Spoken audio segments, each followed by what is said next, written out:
Wow, it's a beautiful morning out. We got some more rain last night, but now it's completely clear and everything just smells nice and crisp and clean. But it's pretty chilly this morning. It's 45 degrees Fahrenheit. That's like negative 30 Celsius, something like that. I really love reading through your comments while I'm building this project. Kind of gives me ideas and kind of helps me figure out things. And a lot of you had comments about how to deal with those thin metal panels on the doors.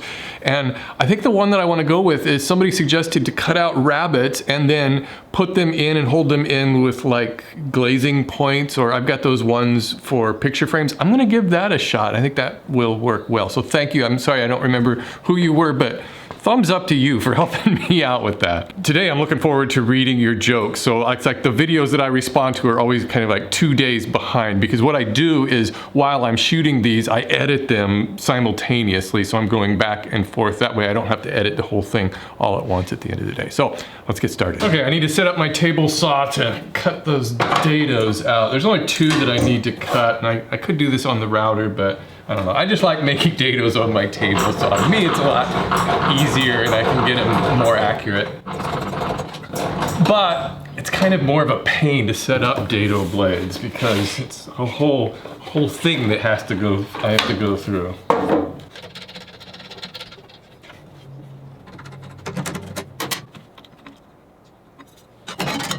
You know what I think I'm gonna do is just make a couple of passes rather than try to get this all in one shot.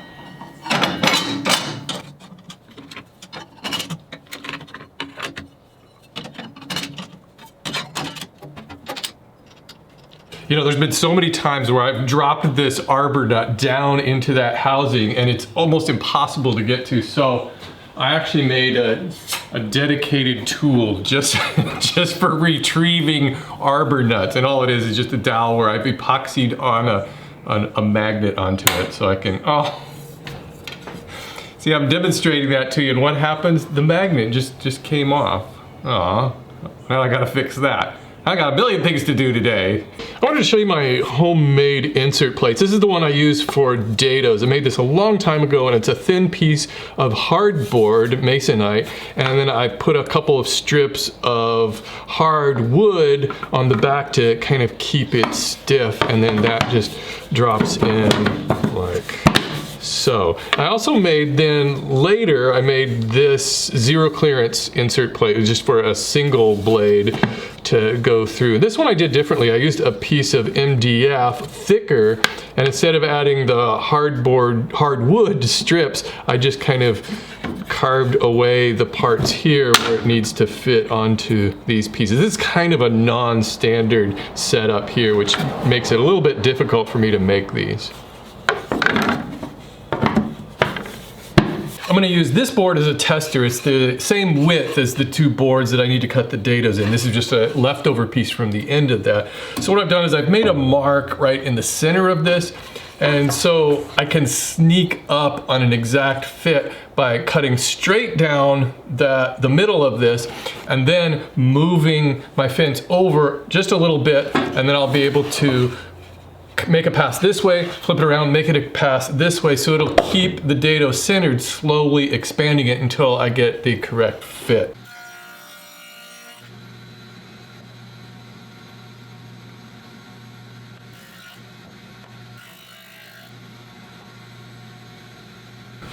Just like that, I managed to overshoot it and made my dado too wide, but that's what test boards are for. What I should have done is snuck up on that just even less. I didn't realize these dado stack was that wide.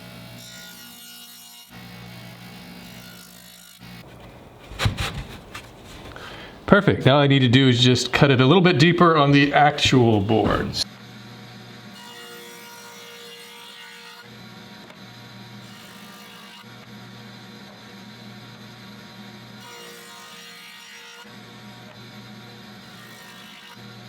So this should fit like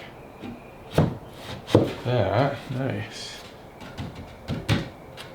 And this.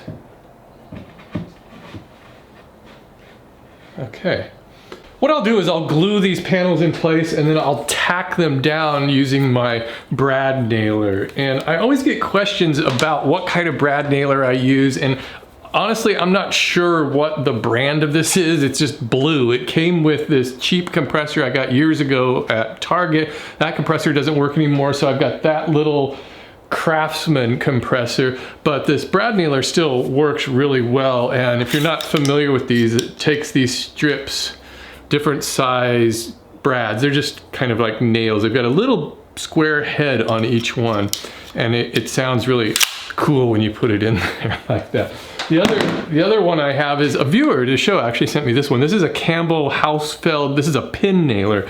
It's kind of the same as the brad nailer, except it uses these little bitty pins that are practically invisible in wood. They don't have a head on them, and they're mostly just for kind of aligning things and keeping things in place while glue dries, but they're really short. So I'm going to use the pin nailer with 1¼ brads just to kind of tack this in place. Oh, and the other thing about using the brad nailer is that those heads, even though they sink below the surface, will leave a little bit of a hole. So if you're going to use them in a visible location, you'll need to cover that up with some wood putty or something.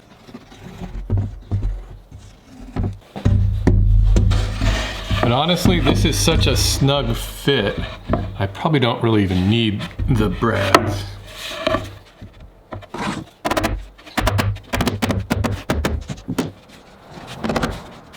I'll put a few in for good measure. So it has this safety feature on here that it won't fire until this is pressed down.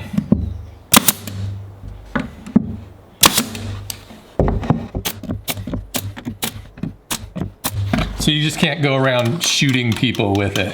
Just doing a quick test fit here.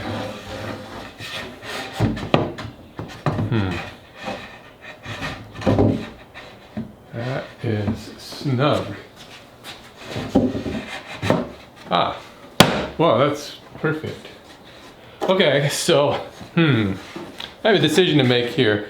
In my plans, I made a couple of strips to go on this side and this side just to provide side-to-side support as well as this dado, but this is fitting in there pretty snug. I think what I can do is just put glue in this dado, and then I can glue the edges of this plywood and just clamp it together this way. Then I don't have to put strips along there.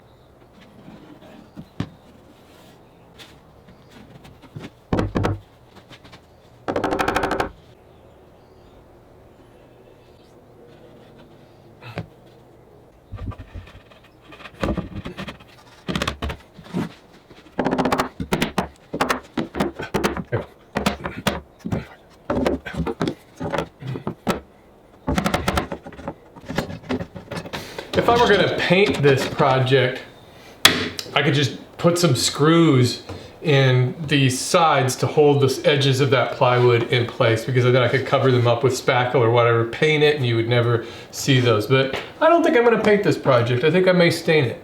Now I can cut out all the strips for the face frame. Okay, today I'm actually going to cut these to fit rather than just using my plans like I did yesterday. So I don't actually need to measure this though, because I can line this all up like here and then just make a mark where I need to cut it. And really, whenever you can do that, it's always a better way than actually measuring something. I'm gonna glue these stiles in first and then cut the rails to fit. A common way to make face frames is to make the entire frame, assemble that, and then attach the entire frame to the cabinet. But I actually like to just put the pieces on one at a time.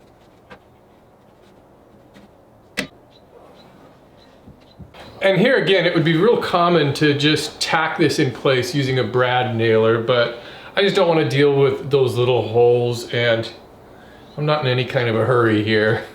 Where do I got to go?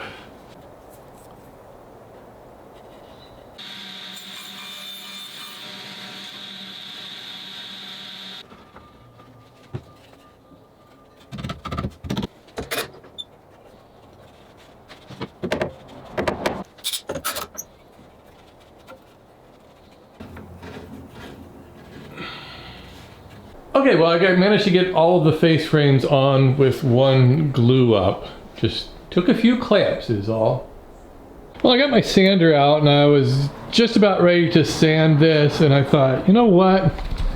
It is such a gorgeous day out. I think I'll get some exercise and go out for a run instead. So why don't I just leave it off here today, and I'll be back tomorrow to make the doors.